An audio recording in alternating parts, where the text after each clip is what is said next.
Here's how to reset your Logitech M185 mouse.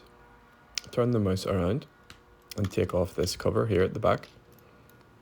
Then you need to remove the battery. And next, turn the mouse off by switching this button to the left. And now, you need to press the right clicker, the scroller and the left click all at the same time. So do that with one hand, and with your other hand, you're going to put the battery back in. And then turn the mouse on, flip the switch to the right.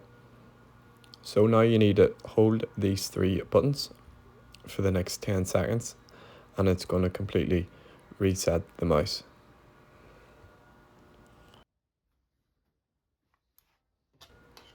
Once you've done that, go ahead and put the cover back on, and the mouse should work as normal now.